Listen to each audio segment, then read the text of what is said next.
Salut à toutes et à tous, beaucoup de choses ont changé depuis ma dernière vidéo, quel iPhone choisir printemps 2017 donc. La keynote d'abord qui a totalement rebattu les cartes, avec la présentation de 3 nouveaux iPhones, l'iPhone 8, l'iPhone 8 Plus et l'iPhone 10, et iOS 11 qui a supprimé tous les modèles moins puissants que l'iPhone 5S. Une nouvelle version s'impose. Alors quel iPhone choisir version fin 2017 ?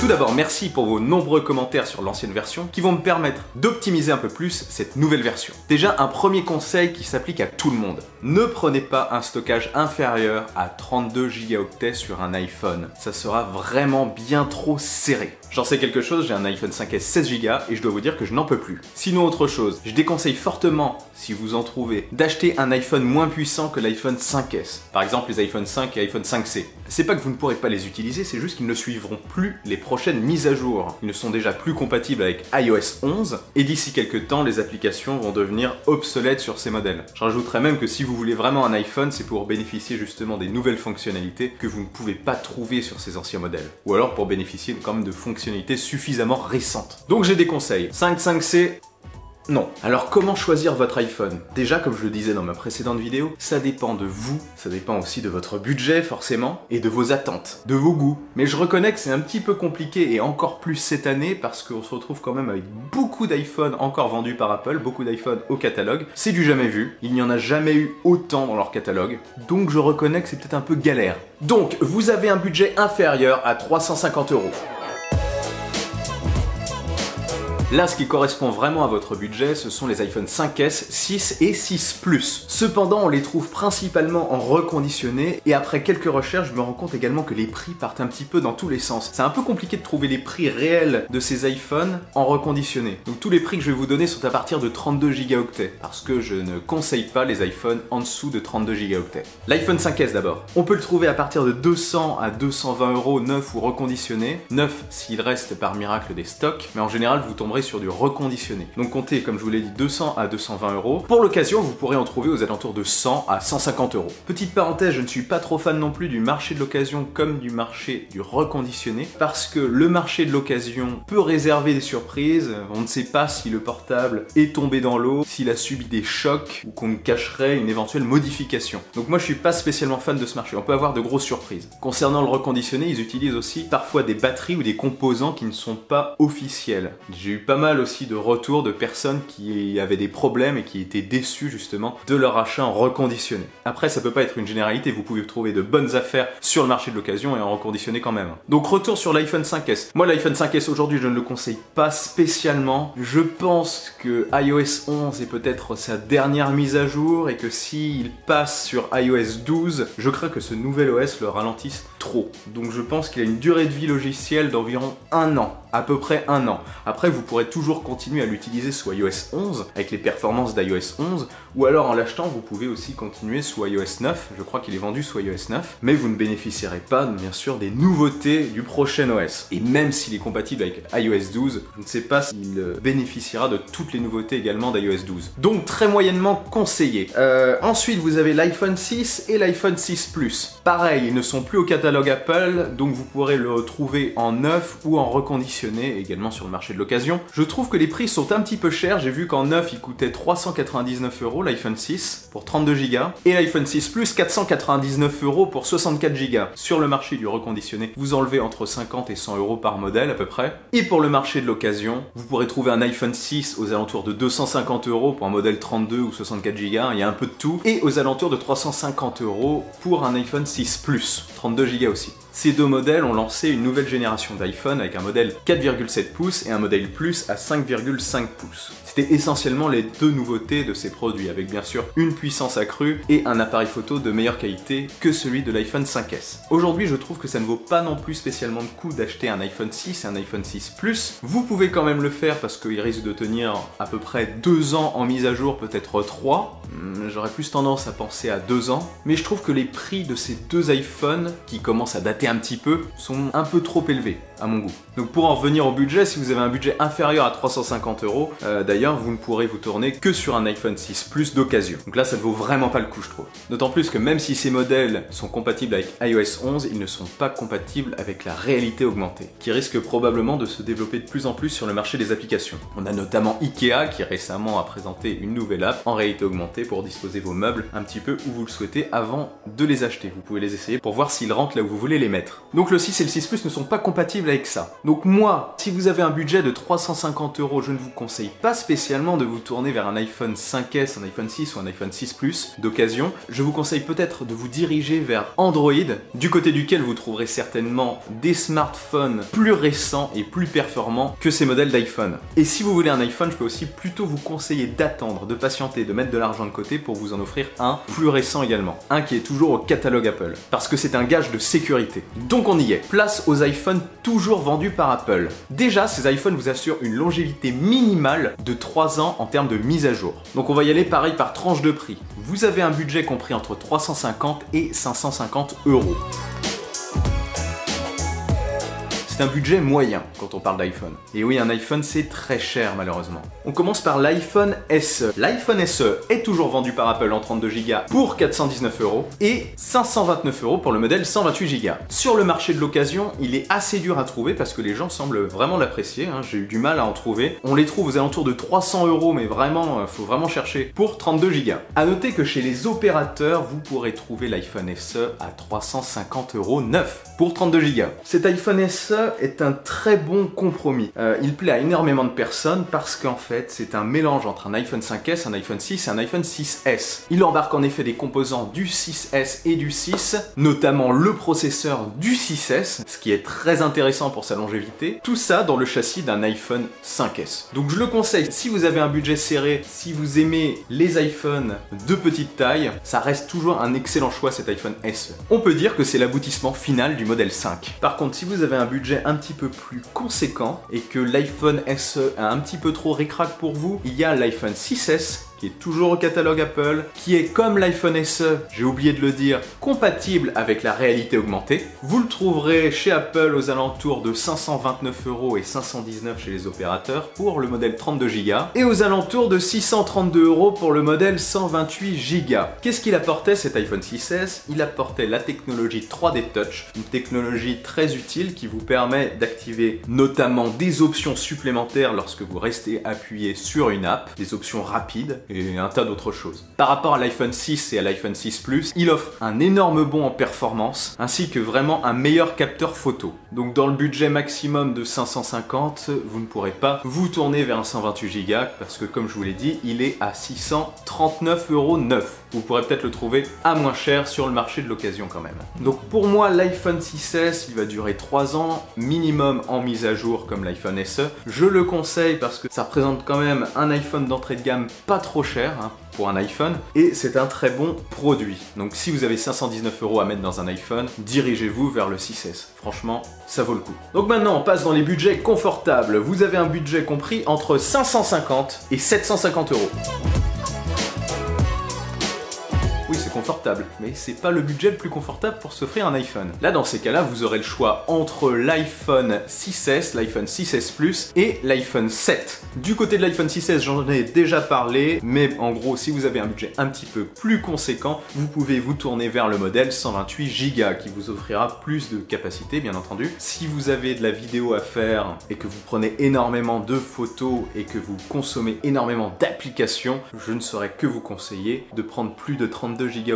Le modèle 128 Go se trouve être un bon choix à ce moment-là. Pour ce qui est de l'iPhone 6 Plus et de l'iPhone 7, vous allez voir, il y a un hic. Ces deux iPhones sont vendus au même prix, à savoir 639 € pour le modèle 32 Go, vous pouvez le trouver à 10 € moins cher chez les opérateurs, et 749 € pour le modèle 128 Go. Par contre, c'est très étonnant, enfin pas tellement que ça parce que il est plus ancien, l'iPhone 6S Plus est moins cher sur le marché de l'occasion que l'iPhone 7. Donc il a beaucoup plus décoté que l'iPhone 7. Vous pourrez le trouver aux alentours de 420 €, cet iPhone 6 Plus, sur le marché de l'occasion, contre 550 € pour l'iPhone 7. Alors l'iPhone 6S Plus, c'est un iPhone 6S, c'est un peu la même chose, mais avec un écran de 5,5 pouces. Si vous aimez les grands smartphones, si l'encombrement ne vous gêne pas, l'écran de 5,5 pouces offre quand même un plus grand confort d'utilisation, mais bien sûr vous perdez du confort sur l'encombrement. Alors du côté de l'iPhone 7, qu'est-ce qu'il y a eu de nouveau par rapport au 6S et 6S Plus? Donc déjà comme d'habitude, plus de puissance, un meilleur capteur photo notamment, mais pas que. Vous avez également la perte de la prise jack, remplacée par un adaptateur. Et d'ailleurs, depuis l'iPhone 7, il n'y a plus de prise jack. L'adaptateur, rassurez-vous, est fourni. Vous avez également la perte du bouton Home physique. Ce n'est plus un bouton sur lequel vous appuyez, mais une vibration sur une sorte de bouton Home tactile. Et surtout, vous avez l'arrivée de la norme IP67, la résistance aux éclaboussures, donc résistance à l'eau, aux éclaboussures et à la poussière sur cet iPhone 7. La différence entre ce 6S Plus et ce 7 peut aussi se trouver du côté des mises à jour. L'iPhone 7 tiendra minimum 4 ans de mise à jour, alors que l'iPhone 6S Plus en tiendra minimum probablement 3. Je dis bien minimum. Donc lequel choisir entre les deux ? J'aurais tendance à vous dire de prendre l'iPhone 7 quand même. Après, si vous recherchez un smartphone avec un grand écran de 5,5 pouces et qu'un écran plus petit ne vous convient pas, l'iPhone 6S reste quand même un très bon choix. Mais l'iPhone 7 offre pas mal de nouveautés, dont une puissance encore une fois nettement accrue. C'est un très bon smartphone encore une fois et je ne saurais que vous conseiller peut-être plus de vous tourner vers un iPhone 7 que vers un iPhone 6S Plus si la taille d'écran vous importe peu. Bah oui, 9, ils sont au même prix. Ah oui, autre détail que j'avais oublié, vous êtes un amateur de photos, l'iPhone 7 est compatible avec le format RAW. Les amateurs de photos sauront de quoi je parle. Maintenant, vous avez un budget très confortable compris entre 750 et 900 €. Oui, ça commence à taper là. Là, les iPhones compris entre donc 750 et 900 € sont les iPhones suivants. L'iPhone 7 de 128 Go, si vous aimez prendre des photos encore une fois, et des vidéos en nombre, je vous conseille fortement le modèle 128 Go. Sinon, sur le 32, vous risquez d'être un peu ric-rac. Ce modèle coûte neuf, 749 €. Donc oui, c'est un petit peu en dessous de 750, mais on va pas chipoter non plus. Vous trouverez également les iPhone 7 Plus, 32 et 128 Go qu'on trouve aux alentours de 779 € neuf chez Apple et peut-être 10 € de moins chez les opérateurs pour le modèle 32 Go et 889 € pour le modèle 128 Go. Vous pourrez même trouver un iPhone 7 Plus aux alentours de 680 € sur le marché de l'occasion. Grosse nouveauté sur cet iPhone 7 Plus, en plus des nouveautés de l'iPhone 7, l'iPhone 7 Plus possède un double capteur photo. Donc pour les passionnés de photos, ça peut être vraiment très agréable d'avoir ça dans sa poche. Ce deuxième capteur photo est un téléobjectif. Et les photos de l'iPhone 7 Plus sont de meilleure qualité que celles de l'iPhone 7. Si vous prenez un iPhone 7 Plus, c'est que vous aimez forcément faire de belles photos et de belles vidéos. Donc, je ne saurais que vous conseiller le modèle 128 Go, qui fait un petit peu mal, mais qui vous offrira bien plus de confort. 889 € comme je vous le disais. Mais fait intéressant, en dessous de la barre des 900 €, on trouve aussi l'iPhone 8, le nouvel iPhone 8. En effet, l'iPhone 8 est vendu à 809 € pour le modèle non pas 32 mais 64 Go. Et oui, l'iPhone 8 commence à 64 Go. Donc là, ça commence à être un petit peu intéressant quand même. À noter que chez les opérateurs, on peut le trouver aux alentours de 780 €. Au passage, l'iPhone 8 est introuvable aujourd'hui sur le marché de l'occasion, donc je peux pas vous dire grand chose dessus, mais bon, le prix devrait être approximativement similaire. Cet iPhone 8 offre pas mal de nouveautés, même si pour moi ça reste quand même un iPhone 7S ou alors un iPhone 6SS si on considère que l'iPhone 7 est un iPhone 6SS. Je sais pas si vous m'avez suivi. Il contient la nouvelle génération de processeurs, un nouveau capteur photo qui selon les derniers tests est quand même de meilleure qualité, comme d'hab, mais là vraiment de meilleure qualité que celui qu'on retrouve sur l'iPhone 7 et l'iPhone 7 Plus. Il propose également la recharge sans fil et possède un écran True Tone, un écran qui s'adapte à la luminosité ambiante. Il adapte ses couleurs et apparemment c'est très agréable. Alors est-ce qu'il vaut mieux prendre un iPhone 7 Plus ou un iPhone 8 ? La question se pose, on est quand même sur des budgets assez similaires.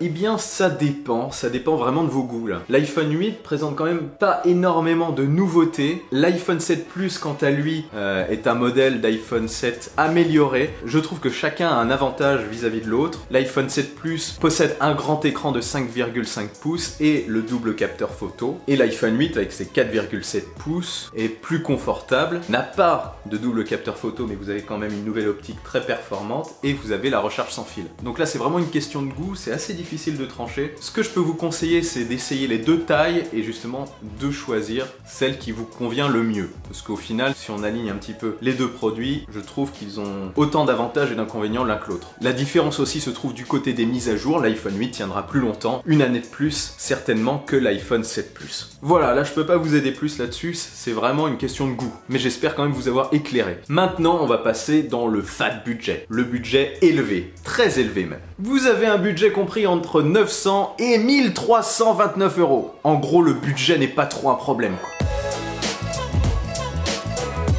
Là, je vais couper la poire en deux. Vous avez d'abord ceux qui ne peuvent pas mettre plus de 1000 € dans un smartphone. Non pas nécessairement question de budget, mais question de principe. Là, vous aurez le choix entre l'iPhone 8 256 Go, parce que oui, le 128 disparaît également. On est sur du 64 et directement du 256. Donc vous aurez le choix entre l'iPhone 8 256 Go et l'iPhone 8 Plus 64 Go. L'iPhone 8 256 Go commence à 979 € chez Apple et l'iPhone 8 Plus 64 Go, lui, coûte 919 € chez Apple. Alors la question qu'on peut se poser, c'est est-ce que 64 Go c'est suffisant? Il faut savoir qu'avec ces nouveaux modèles, vous avez la possibilité de tourner en 4K 60 images secondes, donc ça prend de la place. Si vous êtes un gros consommateur de tournage de vidéo et de prise de photos, le modèle 64 Go risque d'être un petit peu court, même si vous le videz de temps en temps, ça peut suffire je pense. Après c'est vrai que la différence de prix entre le 64 et le 256 est assez énorme. Donc là encore une fois, la différence entre l'iPhone 8 et l'iPhone 8 Plus, et bien sur le 8 Plus, apparemment il est plus performant sur la réalité augmentée, il possède également un double capteur photo plus performant que l'appareil photo qu'on trouve sur l'iPhone 8. En gros c'est un iPhone 8 mais amélioré, c'est pour ça qu'il l'appelle iPhone 8 Plus en fait. Il a également l'écran de 5,5 pouces, donc c'est une question de goût encore une fois. Si vous aimez les grands smartphones de 5,5 pouces et que vous voulez prendre de belles photos et utiliser un téléobjectif, dirigez-vous vers l'iPhone 8 Plus. Je trouve que l'iPhone 8 vis-à-vis de l'iPhone 8 Plus n'est pas si intéressant que ça. Je trouve d'ailleurs que l'iPhone 8 Plus se rapproche beaucoup de l'iPhone 10. J'en parlais dans une autre vidéo qui compare les trois modèles, l'iPhone 8, l'iPhone 8 Plus et l'iPhone 10. Je vais pas revenir dessus dans le détail. Vous pouvez regarder la vidéo pour vous faire un avis. Si vous hésitez entre ces trois modèles, elle est plus précise. Donc je conseille plus quand même l'iPhone 8 Plus que l'iPhone 8. Si vous voulez savoir pourquoi, allez jeter un œil à cette vidéo. Voilà, et maintenant, parlons de ceux dont le budget n'est pas un problème. Et pour qui mettre plus de 1000 € dans un smartphone n'est pas non plus un problème. Là, on se retrouve avec l'iPhone 8 Plus face à l'iPhone 10. L'iPhone 8 Plus à 256 Go coûte 1089 € et l'iPhone 10, lui, commence à 1159 €. Bon, sur le papier, l'iPhone 10 semble éclater l'iPhone 8 Plus avec la disparition du lecteur d'empreintes qui laisse la place à Face ID qui permet de détecter votre visage pour déverrouiller votre portable, mais également pour faire bon nombre d'autres choses. Un double capteur photo stabilisé de meilleure qualité que celui de l'iPhone 8 Plus, un grand écran OLED qui prend toute la surface avant du smartphone, et c'est surtout la nouvelle génération d'iPhone. Et celui-ci va durer très longtemps, je pense qu'il va durer plus de 5 ans en mise à jour, c'est sûr. Et je pense d'ailleurs qu'il sera encore vendu l'année prochaine en haut de gamme, comme je disais dans une précédente vidéo. Donc oui, sur le papier, l'iPhone 8 Plus est écrasé par l'iPhone 10. Mais pourquoi je dis sur le papier? Parce que l'iPhone 8 Plus est vendu pour 256 Go à 1089 € contre 1149 € pour 64 Go sur l'iPhone 10. Si vous voulez 256 Go sur l'iPhone 10, là, la note devient très salée et monte à 1329 €. Comme il n'est pas encore en vente, j'ai pas encore les prix des opérateurs, mais bon, ça doit pas être au-delà de 10-20 € de moins. L'iPhone 8 Plus présente un écran de 5,5 pouces contre 5,8 pouces sur l'iPhone 10, mais il est également plus large et en format paysage, l'iPhone 8 Plus sera beaucoup plus confortable que l'iPhone 10 et ça, c'est l'un de ses avantages avec bien sûr le prix. Donc la question reste quand même en suspens entre les deux modèles. C'est encore une fois une question de budget et peut-être aussi une question d'usage. L'iPhone 10 tient dans le format similaire d'un iPhone standard, d'un iPhone 8, un petit peu plus grand, un écran sur le papier plus grand que celui de l'iPhone 8 Plus, mais également plus allongé et moins large. Donc au final, ils se valent, je trouve, ces deux iPhones. Même si l'iPhone 10 présente la nouvelle génération, l'iPhone 8 Plus n'a pas à pâlir face à ce nouveau modèle. Encore une fois, ça reste une question de goût. Je ne peux pas vous conseiller d'aller soit vers l'iPhone 10 ou l'iPhone 8 Plus. Je vous conseille peut-être d'attendre l'iPhone 10 pour vous faire une idée en les prenant en main, par exemple dans un Apple Store, pour voir lequel correspond le mieux à vos attentes d'un smartphone. Et voilà. Avant de finir, je tiens à noter que cette vidéo, je la fais début octobre et que d'ici là, les prix peuvent varier quand même et qu'au fur et à mesure des mois, vous pourrez peut-être trouver des offres plus ou moins intéressantes sur différents sites. Voilà, j'espère avoir pu vous éclairer. Cette vidéo était un petit peu plus longue quand même que la précédente. J'ai essayé d'être un petit peu plus précis. Si elle vous a plu, n'hésitez pas à vous abonner à ma chaîne et à me suivre sur les réseaux sociaux, notamment sur Twitter et Instagram. Si vous avez une question, n'hésitez pas comme d'habitude à laisser un commentaire. Et sur ce, je vous dis à la prochaine. Allez, salut! Pour vous abonner à ma chaîne, c'est facile, il vous suffit de cliquer sur le rond qui apparaît sur l'écran. Et vous pouvez aussi regarder cette autre vidéo.